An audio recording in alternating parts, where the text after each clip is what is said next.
নমস্কার বন্ধুরা, আমি সুপর্ণা। আপনাদের সবাইকে স্বাগত সুপর্ণা রান্নাঘরে। আবারও হাজির হয়ে গেছি নতুন একটা রেসিপি নিয়ে। আজকের রেসিপি হলো ডিমের ঝোল। মাত্র 10 মিনিটেই আমি কিন্তু এই ডিমের ঝোলটা বানিয়ে নিয়েছি।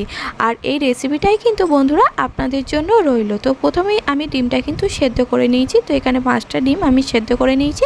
তো ডিমগুলো জল থেকে তুলে নিয়ে ডিমের খোলাটা আমি ছাড়িয়ে নিয়েছি। তো ডিমগুলোর মধ্যে একটু গায়ে দাগ কেটে দিয়েছি, যাতে ভালো করে ডিমের মধ্যে মশলাটাও ঢুকে যায় এবং ডিম ভাজার সময় যাতে ডিমগুলো ফেটে না যায়। তো দেখুন, ছুরির সাহায্যে আমি ডিমের গাগুলো একটু কেটে কেটে দাগ করে দিয়েছি।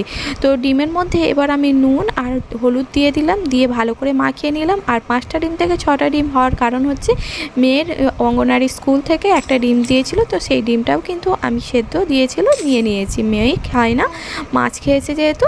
তো যাই হোক, এদিকে আমি ডিমটা ভাজার জন্য কড়াইতে তেল দিয়ে দিয়েছি। আর তেলের মধ্যে কিন্তু ডিমটা দিয়ে দিয়েছি। আর ডিমটা কিন্তু মুচমুচে করে ভেজে নিতে হবে। যত ভালো করে ভাজা হয়, আমার বরমশাইয়ের কিন্তু এই ভাজা ডিমের তরকারি খেতে দারুণ লাগে। আপনারাও এইভাবে একটু ডিমগুলো ভেজে নেবেন, তাহলে কিন্তু খেতে আরও সুন্দর হয়। তো ডিমটা ভেজে নেওয়ার পরে ডিম ভাজার তেলের মধ্যেই আমি দিয়ে দিলাম এখানে পেঁয়াজ কুচি।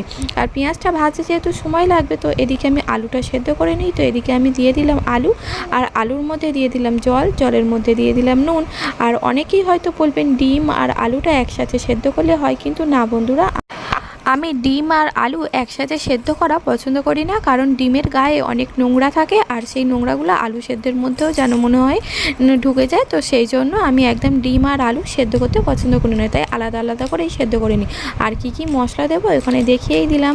একটু জিরে বেটে নিয়েছি, তারপর আদা রসুন আর শুকনো লঙ্কা বেটে নিয়েছি। আর দেখুন, কড়াইতে পেঁয়াজ ভাজা হয়ে গেছে। পেঁয়াজ ভাজার মধ্যে আমি দিয়ে দিলাম আদা রসুন বাটা। আর আদা রসুন বাটাটা একটু নাড়াচাড়া করেই তারপর শিল দেওয়া আমি যে জলটা ছিল, তো সেই জলটা দিয়ে দিলাম, যাতে আদা রসুনটা পুড়ে না যায়। তো তারপরে একটু দেখুন মশলাটা কষানো হয়ে আসছে, তার মধ্যে আমি দিয়ে দিলাম আমি এখানে লঙ্কা বাটা, আর তারপর দিয়ে দিলাম হলুদ গুঁড়ো।